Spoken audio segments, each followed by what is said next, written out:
Estoy muy orgulloso para jugar para Real Madrid. Heb je hem nooit gesproken? Of? Eén keer dag gezegd.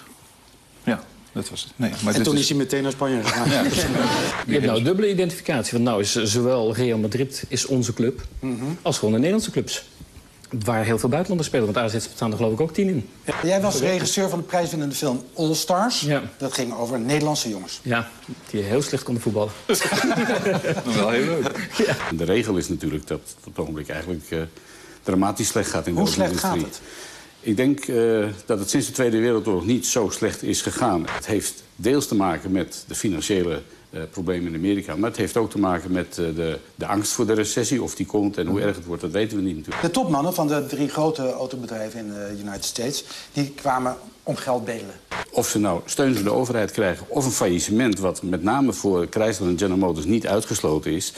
dat er meer dan een simpel reorganisatietje komt... waarbij 10.000 of 20.000 mensen de laan uitgestuurd worden. Dat staat wel vast. Hummer gaan ze verkopen, maar ja, of ze daar wat voor krijgen... want ik denk dat niemand een Hummerfabriek nog wil starten. Gordon heeft het. Gordon, ja, Zou die er nog één kunnen kopen? Gouden Hummer. als je niets in te ruilen hebt, want de tweedehands autohandel is meegezakt... 20-25%.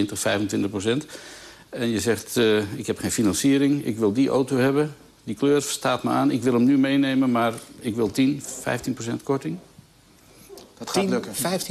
Ik denk het wel. Waarom zijn ze niet innovatief bezig geweest? De auto van de toekomst in plaats van de auto van het verleden. Die technologie hebben ze in huis, allemaal. General Motors voorop. Maar ze waren zo gewend aan die winstgevendheid van die grote pick-ups... dat ze de introductie van die elektrische auto, en die komt er ook aan binnenkort...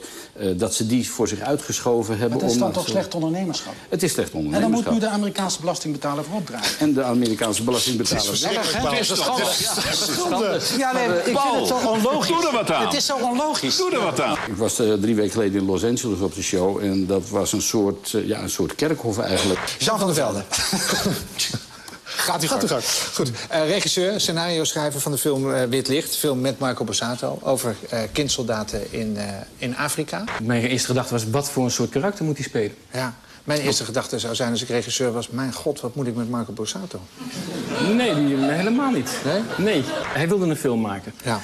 En is er volgens mij al jarenlang mee bezig. En had op een gegeven moment zoiets van... ja, ik ga geen Elvis Presley film maken. Dat had hij misschien 15 jaar geleden moeten doen, of 10 jaar geleden. Maar zijn hart is natuurlijk naar het hele War Child en kindsoldaat-thematiek gegaan. Je zei net even, ik ken Afrika. Ik heb in een restaurant gezeten met de koning van Burundi, maar je bent er ook geboren. Ik ben ook geboren. Ik heb er tot mijn 13e gewoond. Wat deed je daar? Waarom? Ik was daar gewoon kind van mijn ouders. En wat deden je ouders daar? Mijn vader die bouwde elektriciteitscentrales en die was dieselingenieur. Hier, de auto-industrie floreerde toen. You shouldn't bring kids into war. Let them go, please.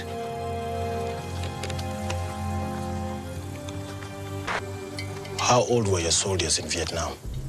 In Iraq? 17, 18, 19? Black children just grow faster than white children. And you know why? Because we die earlier. Kijk, jij hebt het geschreven, dit scenario. En hier zit een soort opinie achter. Ja. Namelijk, we kunnen die rebellenleider wel veroordelen... maar zijn we zelf wel een haar beter? Is dat ook zoals jij erover denkt? Ja.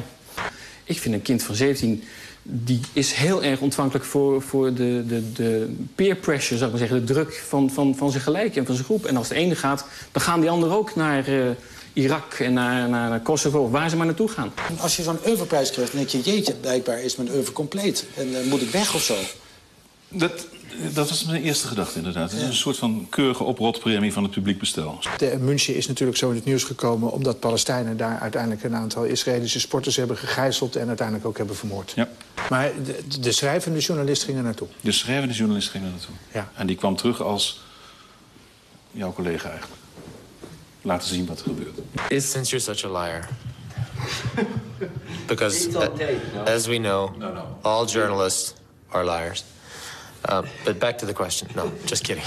Een gesprek met hem aangaan is een oorlog. Daar kom je kapot uit terug.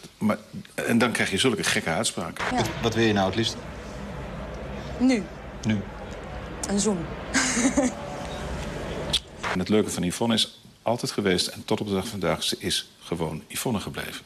En dus zit daar een mens die zegt van, wat zie je nog? Nou, een zoen. Ja, wat moet je dan doen als je er tegenover staat? Nou, dat weet jij wel, toch? Wat zou jij Waarom zou ik dat wel weten en jij niet? Nee, nou zijn we toch op het onderwerp gekomen. Ah, nee, ik had het graag... nee, dat gaan we niet doen. We gaan niet elke avond. Wist u dat ze eigenschappen had dat ze een totale massa oranje deinenden in de greep kan houden? Absoluut. Ja? Ja, ze heeft ongelooflijke kwaliteiten en dat is er een van. Dat is toch prachtig? Dat is toch... Ja, ik moet er erg op lachen, hoor. Ja, maar daarom ben ik ook zo verliefd op deze film. Daar kan ik mij alles bij indenken. Ja, ik vond het prachtig. Ook zo los als deze aspirant-koning hier toch met jou aan tafel zit te praten. Ja, maar ook zoals deze aspirant-koningin met ons omgaat. Een filmpje maken, dus laten zien wat er gebeurt, is echt het leukste. Dat is televisie.